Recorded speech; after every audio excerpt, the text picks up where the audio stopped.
Hello friends, welcome to Sugan's cookery. சின்னவங்கலேருந்து பெரியவங்க வரைக்கும் எல்லாருக்கும் ரொம்ப பிடிச்ச ஒரு காய்கறி அப்படின்னு பார்த்தீங்கன்னா, அது வந்து உருளைக்கிழங்கு. அந்த உருளைக்கிழங்க வச்சு சப்பாத்திக்கு ஏத்த மாதிரி ரொம்ப சூப்பரான ஒரு குருமா ரெசிபி பார்க்க போறோம். வாங்க இப்ப எப்படி செய்றதுன்னு பார்க்கலாம். இந்த குருமா ரெசிபி செய்றதுக்கு ஒரு பேன்ல 3 டேபிள் ஸ்பூன் எண்ணெய் ஊத்திட்டு, எண்ணெய் வந்து நல்லா சூடானதுக்கப்புறம் பிரியாணி இலை, கொஞ்சமா பட்டை, ஒரு 3 கிராம்பு, ஒரு மராத்தி மொக்கு இது எல்லாத்தையும் சேர்த்துட்டு நல்லா வதக்கிக்கலாம். இந்த மாதிரி வதக்கும்போது உங்களுக்கு அந்த பிரியாணி மசாலா வாசம் வரும். அந்த மாதிரி வந்ததுக்கப்புறம் ஒரு பெரிய வெங்காயத்த நல்லா பொடி பொடியா கட் பண்ணி இதில சேர்த்துக்கலாம். சேர்த்துட்டு இத வந்து நல்லா வதக்கிக்கோங்க. நல்லா கண்ணாடி மாதிரி ஆகணும் இந்த வெங்காயம். வெங்காயம் நல்லா வதங்கினதுக்கப்புறம் இதில காரத்துக்காக ஒரு பச்சை மிளகாவ நல்லா கீறிட்டு சேர்த்துக்கலாம். அது கூடவே 1 டேபிள் ஸ்பூன் இஞ்சி பூண்டு விழுது சேர்த்து இந்த இஞ்சி பூண்டோட பச்சை வாசனை போற அளவுக்கு நல்லா வதக்கிக்கோங்க. இப்போ இது கூட 2 மீடியம் சைஸ் நாட்டு தக்காளி நல்லா பழுத்த பழமா எடுத்து அத வந்து இந்த மாதிரி பொடி பொடியா கட் பண்ணி அதையும் இது கூட சேர்த்துக்கலாம். இந்த தக்காளிய நல்லா வதக்கணும். எந்த அளவுக்கு அப்படின்னு பார்த்தீங்கன்னா, தக்காளி வந்து குழஞ்சு நல்லா பேஸ்ட் ஆட்டம் ஆகணும். ஸோ இந்த அளவுக்கு வதக்கிக்கோங்க.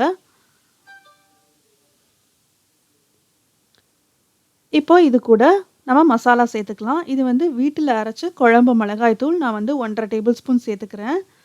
உங்ககிட்ட குழம்பு மிளகாய் தூள் இல்ல அப்படின்னா, நீங்க வந்து ஒரு 3/4 டேபிள் ஸ்பூன் மல்லித்தூள், ஒரு 1/2 டேபிள் ஸ்பூன் மிளகாய் தூள், கொஞ்சமா மஞ்சள் தூள் இது எல்லாமே சேர்த்து நல்லா பச்சை வாசனை போற அளவுக்கு சிம்ல வச்சு நல்லா வதக்கிக்கோங்க. மசாலா நல்லா வதங்கினதுக்கப்புறம், நான் வந்து 4 உருளைக்கிழங்கு கிட்டத்தட்ட ஒரு 300 கிராம் உருளைக்கிழங்கு இருக்கும். ஸோ, அத வந்து நான் வேக வச்சு வச்சிருக்கிறேன் குக்கர்ல. ஸோ, அத வந்து இதில சேர்த்துக்கலாம். இந்த மாதிரி உருளைக்கிழங்கு சேர்க்கும்போதே நீங்க வந்து கையாட்டி இப்படி மசிச்சு விட்டு சேர்த்தீங்கன்னா, உங்களுக்கு வந்து கொஞ்சம் ஈஸியா இருக்கும் கிரேவி செய்றதுக்கு. இல்ல உங்களுக்கு வந்து கட் பண்ணி சேர்த்தா பிடிக்கும் அப்படின்னா, நீங்க வந்து வேக வச்சு உருளைக்கிழங்கு சின்ன சின்ன பீஸஸா கட் பண்ணி கூட சேர்த்துக்கலாம். அதுவும் நல்லாயிருக்கும். ஸோ, அது வந்து உங்களோட விருப்பம் தான். சேர்த்துட்டு இத நல்லா அந்த மசாலா கூட பெரட்டி விட்டுருங்க. பெரட்டிட்டு இப்போ இந்த கிரேவிக்கு தேவையான தண்ணி ஊத்திக்கலாம். அது கூடவே குருமாக்கு தேவையான உப்பும் சேர்த்துடலாம். சேர்த்துட்டு இது எல்லாத்தையும் நல்லா மிக்ஸ் பண்ணிட்டீங்கன்னா, உங்களுக்கு வந்து ரொம்ப திக்கான சூப்பரான ஒரு உருளைக்கிழங்கு குருமா கிடைக்கும். வீட்ல வந்து நீங்க 2, 3 பேர் தான் இருக்கீங்க அப்படின்னா, நீங்க வந்து இத நல்லா கொதிக்க வச்சு அப்படியே இறக்கிடலாம். இல்ல வந்து கொஞ்சம் நெறைய பேர் இருக்கீங்க அப்படின்னா, நீங்க வந்து இதில தேங்காய்லாம் அரைச்சு ஊத்தி செஞ்சீங்கன்னா, இன்னுமே கொஞ்சம் நெறைய கிரேவி கிடைக்கும். ஸோ, அதுக்கு என்னென்னலாம் நம்ம அரைக்கணும் அப்படிங்கிறத பார்த்துடலாம்.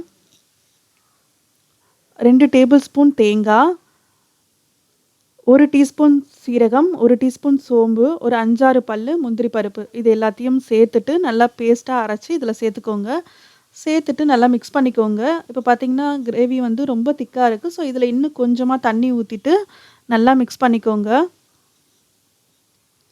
ஸோ, இப்போ பாருங்க குருமா கன்சிஸ்டன்சி வந்துருச்சு. இது நல்லா கொதிச்சு வரட்டும். சிம்ல வச்சிடலாம். இப்போ பாருங்க குருமா வந்து நல்லா கொதிச்சு வீடே வந்து நல்லா கமகம அப்படின்னு மணமா இருக்கு. ஸோ, இந்த டைம்ல நறுக்கி வச்சிருக்கிற கொத்தமல்லி அத வந்து மேலா போல தூவிட்டு ஸ்டவ் ஆஃப் பண்ணிட்டீங்கன்னா போதும். அவ்வளோதாங்க ரொம்ப சூப்பரான உருளைக்கிழங்கு குருமா வந்து ரெடி ஆயிடும். இத வந்து நீங்க இட்லி, தோசை, சப்பாத்தி, பூரி கூட சாப்பிடலாம். இல்ல நீங்க சாதத்துக்கு சாப்பிட்டா கூட அதுவும் நல்லாதாங்க இருக்கும். இதே மாதிரி உருளைக்கிழங்கு குருமா நீங்களும் செஞ்சு பார்த்துட்டு எப்படி இருந்தது அப்படிங்கிறத சொல்லுங்க. இந்த வீடியோ பிடிச்சிருந்ததுன்னா வீடியோவ லைக் பண்ணுங்க. மறக்காம நம்ம சுகன்ஸ் குக்கரி சேனல சப்ஸ்கிரைப் பண்ணி வச்சுக்கோங்க. தேங்க்ஸ் ஃபார் வாட்சிங்.